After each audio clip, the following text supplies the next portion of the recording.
Bangladesh New Zealand দ্বিতীয় টি-20 খবর শুরুতে বৃষ্টির কারণে এখনও টসই হয়নি। ম্যাচ মাঠে গড়ানো নিয়েও আছে অনিশ্চয়তা। গতকাল থেকে বৃষ্টি হচ্ছে চট্টগ্রামে, রাতে কিছুটা কমলেও সকালে আবারও বেড়েছে। এখনও মাঠে ঢাকা রয়েছে। দুদলই নির্দিষ্ট সময় স্টেডিয়ামে পৌঁছালেও টস করা সম্ভব হয়নি। দুপুর 3:30 থেকে 4টা পর্যন্ত টসের জন্য অপেক্ষা করবেন ম্যাচ রেফারি। এর মধ্যে বৃষ্টি না কমলে পরিত্যক্ত হবে ম্যাচ। প্রথম টি-20 6 উইকেটে জিতে সিরিজে এগিয়ে বাংলাদেশ। শনিবার মিরপুরে তৃতীয় ম্যাচে মুখোমুখি হবে এই দুদল।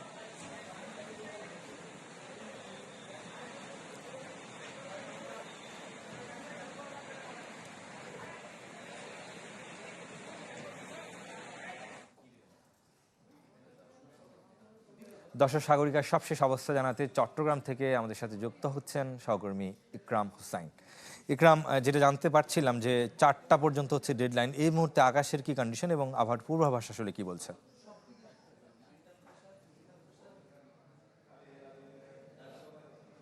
একনল অ্যাডভান্সড হাইজিন সোপ, এবার জীবাণু ধুলাবালি ঘাম clean bold. A product of Remark.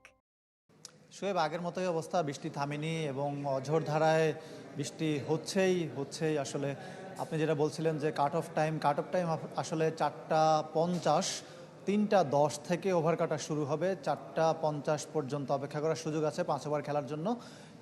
কিন্তু যে পরিমাণে বৃষ্টি হয়েছে গতকাল কিংবা আজকে সকাল থেকে, তাতে মাঠ প্রস্তুত করতে 1 ঘন্টা কিংবা 1.5 ঘন্টা সময় লাগার কথা। সেই হিসাব যদি আপনি করেন তাহলে 4টার মধ্যেই কিন্তু আসলে জেনে যাওয়া যাবে যে ম্যাচের ভাগ্য কোথায় যাচ্ছে বা কোন দিকে করাচ্ছে। তবে বৃষ্টি এখনও পর্যন্ত যেভাবে হচ্ছে তাতে ম্যাচ হওয়ার একেবারেই সম্ভাবনা নেই। তারপরও যদি আসলে কিছু হয় সেটা হয়তো সময় বলে দেবে। ক্রিকেটাররা অনেকেই ড্রেসিং রুমে আছেন, আবার কেউ ব্যাটিং প্র্যাকটিস করছেন, কেউ বোলিং প্র্যাকটিস করছেন।